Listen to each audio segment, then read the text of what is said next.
Hi there, Christina here, and welcome to the Becoming Wives show, where we explore ways to navigate the seasons of your life with meaning and maintain your sense of power and purpose in your marriage. Before we dive in, remember to hit that subscribe button and tap the notification bell so that you can get the amazing content that I share here every week. So we're used to the idea of people communicating on a wife's role, and homekeeping is usually at or near the top of the list. Some agree, some disagree that she should have full responsibility, but we're not here to debate that. We're taking a deeper look, another perspective, how these seemingly mundane or ordinary tasks represent something deeper. They're symbolic. They're metaphors for our soul life. I was inspired by the lovely Clarissa Pinkola Estes in her book, Women Who Run with the Wolves, as she expounded on these symbolic representations.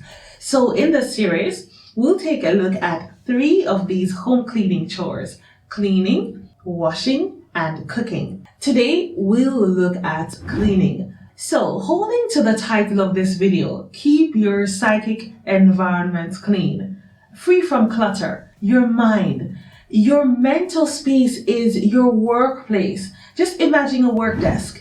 It's a space for your creative ideas and for your creative projects. And so the cleaning encompasses clearing, sorting, and ordering. Just as you'd do the regular tasks of dusting, sweeping, mopping, picking out and putting things and placing things in their assigned places, so you're clearing and ordering your psychic home. So now we have a big picture. But what does this process of psychic or soul home cleaning look like?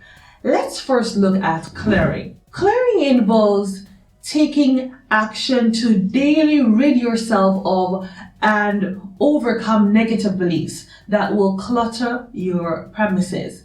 This also involves not intaking things that cause rubble. The news, associating with people who love drama, which perfectly leads into my next point: eliminating toxic people out of your life. Clear out the closet of those who are not serving or contributing to your growth, who are not building you up, who don't value your input or your future.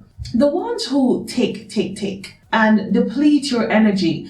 Deep down, I know that you know who they are, and you know that it's time for them to go. Cleaning creates a vacuum, a space for goodness to enter and to dwell. And Catherine Ponder in her book speak on this as the vacuum law of prosperity, that basically says whatever goodness you desire, you have to make room for it. So you have to clear out the old and cluttered and make space or a vacuum for the new and good things to dwell. And that applies to all areas of your life. This may be possessions, your closet, your mind. You want serenity, but you're all up in the news and social media and distractions, jumping from task to task with tons of ideas spinning in your brain, what Professor Sophie Leroy terms attention residue. Your thoughts all occupied, your mind becomes cluttered. There is no space for peace of mind and tranquility to enter. Maybe in your relationships, you want better friends, but the old circle is still there. They're in the space where you want to put the new friends, and until you get rid of those, there won't be room to accommodate the better that you desire. So that intentional task of creating a vacuum is key. Now, sorting. Sorting involves activating your divine gift of discernment, learning to identify and separate things, to judge well.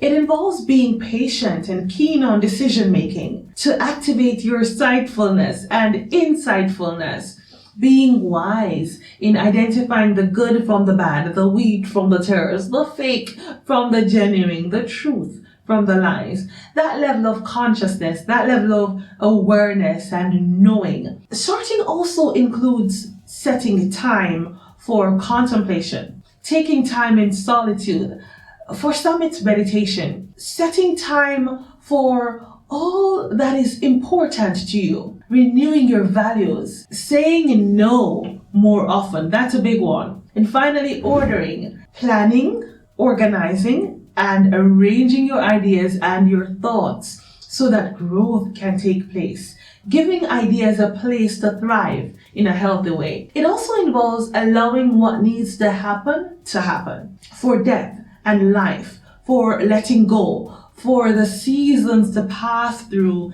in their due time.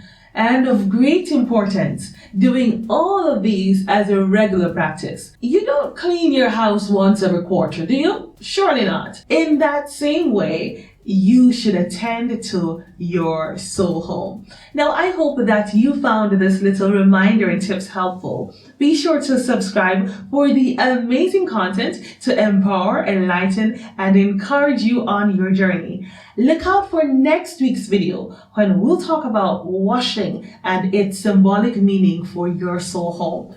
In the meantime, let me know in the comments how you're cleaning out in this season. Bye for now.